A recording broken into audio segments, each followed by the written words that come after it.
Hello दोस्तों, आपका स्वागत है गोल्डन फ्यूचर प्लेटफॉर्म में। आज 13 जनवरी 2023 है और मैं आप लोग के लिए 10 इंपॉर्टेंट करंट अफेयर का क्वेश्चन लेके आई हूँ जो आपके आने वाले एग्जाम के लिए बहुत ही ज़्यादा इंपॉर्टेंट रहेगा। अगर आप लोग मेरे चैनल पर नए हो तो चैनल को सब्सक्राइब कर लेना और बेल आइकन दबाना मत भूलना, जिससे कि आप लोग को मेरे आने वाले करंट अफेयर वीडियोज़ के नोटिफिकेशन मिल जाए और आपका एक भी इंपॉर्टेंट वीडियोज़ मिस ना होने पाए। आज का हमारा पहला क्वेश्चन है, हाल ही में राष्ट्रीय युवा दिवस कब मनाया गया है? इसका सही आंसर है ऑप्शन ए 12 जनवरी। 12 जनवरी को राष्ट्रीय युवा दिवस मनाया गया है। इंपॉर्टेंट पॉइंट्स देख लेते हैं हम लोग। महान संत और दार्शनिक स्वामी विवेकानंद का जन्म 12 जनवरी 1863 को हुआ था। स्वामी विवेकानंद की जयंती के उपलक्ष्य में हर वर्ष देश 12 जनवरी को राष्ट्रीय युवा दिवस के रूप में मनाता है। विवेकानंद संत रामकृष्ण परमहंस के शिष्य थे। 12 जनवरी को हर साल राष्ट्रीय युवा दिवस मनाया जाता है। हमारा अगला क्वेश्चन है, हाल ही में किस राज्य के राज्यपाल ने महिलाओं के लिए सरकारी नौकरी में 30% आरक्षण को मंजूरी दे दी है? इसका सही आंसर है ऑप्शन सी उत्तराखंड। उत्तराखंड राज्य के राज्यपाल ने महिलाओं के लिए सरकारी नौकरी में 30% आरक्षण को मंजूरी दे दी है। इंपॉर्टेंट पॉइंट से देख लेते हैं हम लोग। उत्तराखंड में महिलाओं को सरकारी नौकरियों में 30% 36 आरक्षण का कानूनी अधिकार मिल गया है। आरक्षण का लाभ उन सभी महिलाओं को मिलेगा जिनका उत्तराखंड राज्य का अधिवास यानी डोमिसाइल है, बेशक वे राज्य से बाहर किसी भी स्थान पर निवास कर रही हो।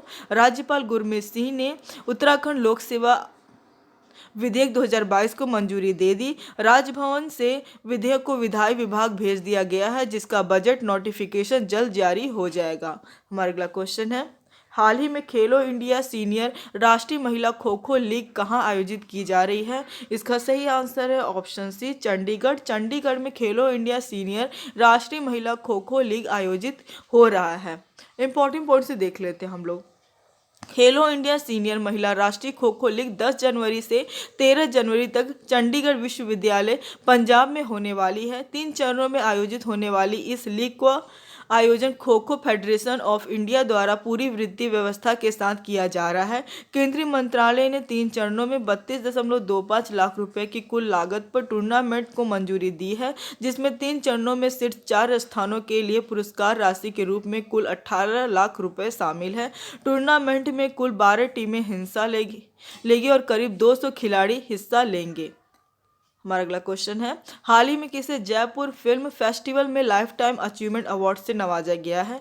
इसका सही आंसर है ऑप्शन सी अपर्णा सेन को जयपुर फिल्म फेस्टिवल में लाइफ टाइम अचीवमेंट अवार्ड से नवाजा गया है। इंपॉर्टेंट पॉइंट से देख लेते हैं हम लोग। भारत की जानी मानी अभिनेत्री, स्क्रीन प्ले और फिल्म निर्देशक अपर्णा सेन को इस बार जयपुर इंटरनेशनल फिल्म फेस्टिवल के लाइफ टाइम अचीवमेंट अवार्ड से नवाजा जाएगा। अपर्णा सेन फिल्म निर्देशक, पटकथा लेखक और अभिनेत्री हैं जो बंगाली सिनेमा में अपने काम के लिए जानी जाती हैं। उन्हें एक अभिनेत्री और फिल्म निर्माता के रूप में कई पुरस्कार मिले हैं। इनमें 9 राष्ट्रीय फिल्म पुरस्कार, 5 फिल्म फेयर पुरस्कार और 13 बंगाल फिल्म पत्रकार संघ पुरस्कार शामिल है। हमारा अगला क्वेश्चन है, हाल ही में ECIL के CMD के रूप में किसे नियुक्त किया गया है? इसका सही आंसर है ऑप्शन बी अनुराग कुमार को ECIL के CMD के रूप में नियुक्त किया गया है। इंपॉर्टेंट पॉइंट से देख लेते हैं हम लोग। अनुराग कुमार को electronics corporation of India limited यानी ECIL के अध्यक्ष और प्रबंध निदेशक के रूप में नियुक्त किया गया। मंत्रिमंडल की नियुक्ति समिति ने कुमार की सेवानिवृत्ति की तारीख यानी 31/1/2026 तक इस पद पर नियुक्ति को मंजूरी दे दी है। कार्मिक और प्रशिक्षण विभाग से जारी एक आदेश के अनुसार कुमार को ECIL के CMD के पद पर नियुक्त किया गया है, जो उनके पदभार ग्रहण करने की तिथि से उनकी सेवानिवृत्ति की तिथि तक की अवधि के लिए प्रभावी होगा। 31 जनवरी 2026 या अगले आदेश तक, जो भी पहले हो। हमारा अगला क्वेश्चन है, हाल ही में भारत का सबसे तेज भुगतान ऐप कौन सा लॉन्च किया गया है? इसका सही आंसर है ऑप्शन सी पेरूप। भारत का सबसे तेज भुगतान ऐप है जिसे लॉन्च किया गया है। इंपॉर्टेंट पॉइंट से देख लेते हैं हम लोग। भारत का सबसे तेज भुगतान ऐप पेरूप 9 जनवरी 2023 को भारत में लॉन्च किया गया। पेरूप वेब 3.0 की बेहतरीन तकनीक के साथ बनाया गया है। पेरूप का एक उत्कृष्ट उपयोगकर्ता अनुभव के साथ एक उन्नत डिजिटल भुगतान अनुभव प्रदान करता है। पेरूप उपयोगकर्ता यूटिलिटी बिल और लैंडलाइन बिल का भुगतान कर सकते हैं, अपने मोबाइल ब्रॉडबैंड DTH को रिचार्ज कर सकते हैं और उपहार कार्ड खरीद सकते हैं। हमारा अगला क्वेश्चन है, हाल ही में किस देश के पूर्व और अंतिम राजा कॉन्स्टेंटाइन का निधन हुआ है? इसका सही आंसर है ऑप्शन सी, ग्रीस। ग्रीस देश के पूर्व और अंतिम राजा कॉन्स्टेंटाइन का निधन हुआ है। इंपॉर्टेंट पॉइंट से देख लेते हैं हम लोग। ग्रीस 1960 के दशक में राजा के रूप में अपने देश की अस्थिर राजनीति में उलझने और निर्वासन में दशकों बिताने से पहले ओलंपिक स्वर्ण पदक जीतने वाले ग्रीस के पूर्व और अंतिम राजा कॉन्स्टेंटाइन का निधन हो गया है। वह 82 वर्ष के थे। हमारा अगला क्वेश्चन है, हाल ही में डीआरडीओ ने कहाँ कम दूरी की बैलिस्टिक मिसाइल पृथ्वी 2 का सफल परीक्षण किया है? इसका सही आंसर है ऑप्शन बी, उड़ीसा। उड़ीसा राज्य में डीआरडीओ ने कम दूरी की बैलिस्टिक मिसाइल पृथ्वी 2 का सफल परीक्षण किया है। इंपॉर्टेंट पॉइंट से देख लेते हैं हम लोग।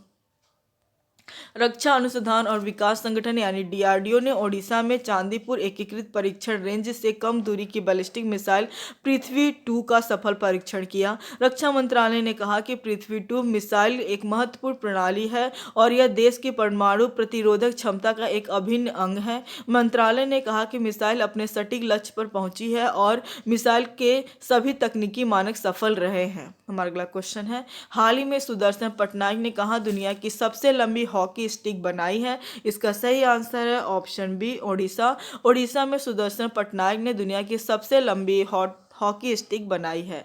इंपॉर्टेंट पॉइंट से देख लेते हैं हम लोग। FIH हॉकी पुरुष विश्व कप के उद्घाटन समारोह से पहले प्रसिद्ध रेत कलाकार पद्म श्री सुदर्शन पटनायक ने यहाँ महानदी के तट पर दुनिया की सबसे लंबी हॉकी स्टिक बनाई है। पटनायक ने 5000 हॉकी गेंदों का उपयोग कर 105 फीट लंबी हॉकी स्टिक बनाई है। सैंड आर्टिस्ट ने सैंड आर्ट के लिए 5 टन से अधिक रेत का इस्तेमाल किया, जो राउरकेला में निर्मित बिरसा मुंडा हॉकी स्टेडियम को भी प्रदर्शित करता है। हमारा अगला क्वेश्चन है और आखिरी क्वेश्चन है, हाल ही में आई एक रिपोर्ट के अनुसार भारत का सबसे प्रदूषित शहर कौन सा रहा है? इसका सही आंसर है ऑप्शन बी, दिल्ली। दिल्ली हाल ही में आई एक रिपोर्ट के अनुसार भारत का सबसे प्रदूषित शहर रहा है। इंपॉर्टेंट पॉइंट से देख लेते हैं हम लोग। केंद्रीय प्रदूषण नियंत्रण बोर्ड के अनुसार 2022 में दिल्ली भारत का सर्वाधिक प्रदूषित शहर रहा और इस दौरान PM 2.5 की मात्रा सुरक्षित स्तर को दोगुना से ज़्यादा रही। वहीं PM 10 के सांद्रण में शहर तीसरे नंबर पर रहा है। कल का जवाब है, हाल ही में रक्षा मंत्री राजनाथ सिंह ने किस राज्य में सियोम पुल का उद्घाटन किया है? इसका सही आंसर है ऑप्शन सी, अरुणाचल प्रदेश में सियोम पुल का उद्घाटन हुआ है। आज का सवाल है, हाल ही में BCCI की चयन समिति के नए अध्यक्ष कौन बने हैं? इसका सही आंसर आप लोग कमेंट बॉक्स में दीजिएगा। आज के लिए बस इतना ही। Thank you for watching.